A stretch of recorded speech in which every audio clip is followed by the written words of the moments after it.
This is a Saiie event in partnership with industry so that we can be able to help you guys to navigate the journey ahead of you. You are IE delegates, not students, and I hope no one today will address you as students. If you don't have plans in place about where you're going, then you don't even know yourself whether you're going forward or you're moving backwards and so on and so forth. And a plan will ensure that you spend your time effectively on things that will groom you.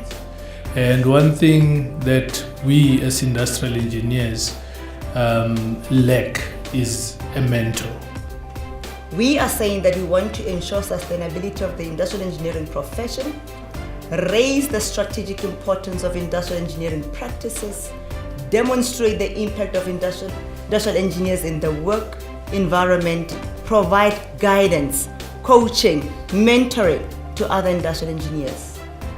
And for that purpose, one of the main reasons why we are here, to provide you with that brotherly and sisterly talk. Some of you think once you've got your BTech, you are done. If you want to do the supply chain route, empower yourself with that further education in supply chain. You want to do strategy, you want to do marketing. So as an RE, you're forever learning, guys. At this point in time, you must have a little moment of introspection to say, is this course that I'm going to do something that I'm passionate about? Because I'm passionate, we are passionate, that's why we are here. That transition phase basically says your responsibilities as an individual change as you grow on. And you must take care of those responsibilities because now they are facing you directly. The growth phase itself is, what do you as an individual have ambitions for? As an IE, what do you see yourself doing in the next 5 years, 10 years? We do not want to see people that are within our care not growing as people within their lives. So we are saying we want to see you grow. We are providing all the necessary requirements for you to grow, be it training, be it making sure that we coach you step by step. On conduct, we always see that it firstly starts with your appearance. You'll see that the very first point is dress code. You see typically you want to interview someone, they come in with techies, they come with jeans. Yes, maybe it's old school because we said wear jackets, but there's a reason why we want you to wear jackets or wear a shirt. It's for you to say, if you were employed by Transnet Engineering, would you be a very good ambassador for our company? So dress code is very critical for us as industry to say, what is it that we are portraying to the potential employers? That conduct that we see in the corridors here, you are taking it, bringing it to industry. And it's killing your career because eventually your employer will say, this person is not employable. Then the last point on conduct. The whole story of I'm not going to leave late. This is where you have the opportunity. There is no pressure on you. You are still a delegate. You are still coming new to industry. The world is your oyster. There's lots of knowledge out there for you to gain. That extra hour that you're going to be spending is what is going to make you different from all the other guys that are in this room. For you to be able to persuade the next people, the management of your findings based on the tools, you must be able to be confident and present what you found. So it's very critical that we hone on our skills, make sure that we apply it in industry. Possible pitfalls. Again, lack of ambition and goals. This we see typically is people that just work for 30 days and just wait for a paycheck. Then if you look at lack of learning interest, you can never ever stop learning as an IE. You are not entitled to anything. The world doesn't owe you anything.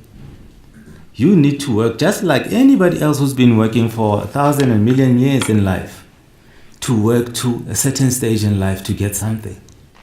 Yes, you studied. We all studied hard. No one can say it was easy. But you cannot go out there to industry and say, I've got it all. I've been through it. Because this is what we get out of industry. Your mentor has been there for 30 years and they've got the skills that you still have to gain. So you need to go back to that very same mentor and ask for that skill so that you can say, yes, I know what he has been doing for the past 30 years. Last point, financial management. Sometimes what the guys do, as is the world material these days, you go buy your first car, all well and good. But eventually, if you look at some of those guys that are also getting their first paycheck, buying cars, they're not even permanent in that particular position.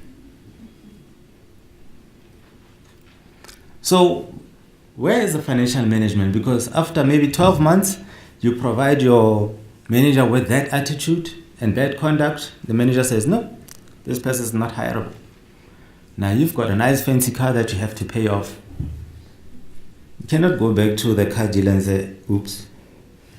Because if you take one wrong decision, it could actually impact not only your life, your career, and everything else that comes with it. If you're going to measure your success by material or by your qualifications, it means nothing. They must all blend in. Success comes from within. Remember the transition from high school to tertiary? Recognize that you are now making a new leap of faith into another environment. The problem is most of you are struggling to make the switch. You need to make sure that on top of the qualifications you've got, you can be able to set yourself apart from the rest.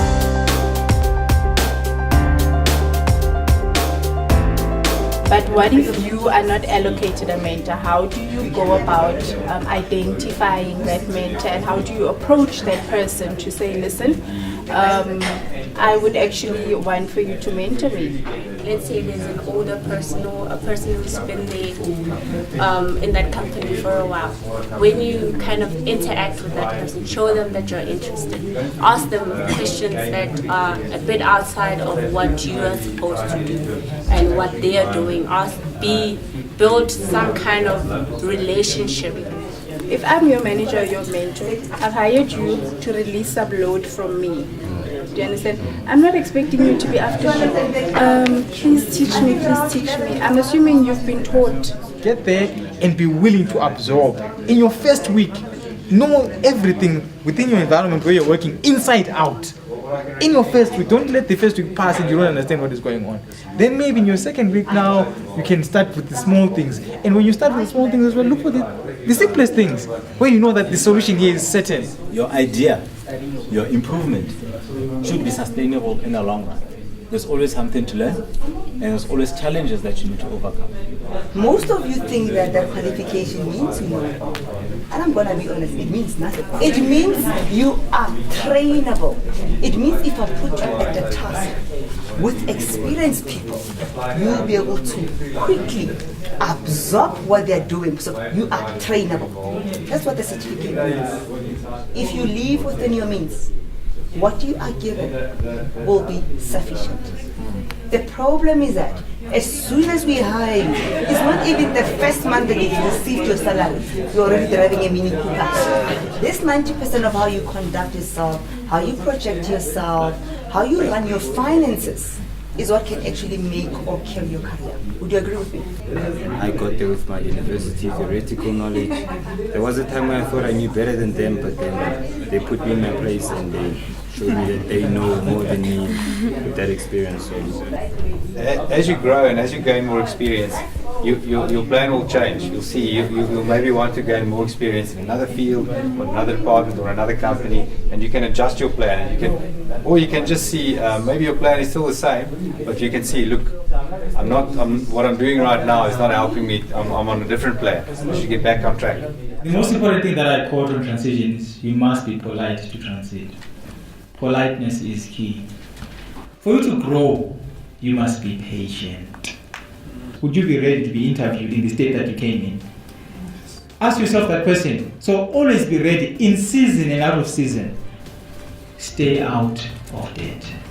Live within your means. Even now as a student, don't get into debt. It's worth nothing. It won't kill you that you don't have that shoe or jean or shirt. Just stay out of debt. Live within your means. And that will prepare you as an industrial engineer who will help the company be more profitable. So in as much as you apply to the organization, apply it to yourself.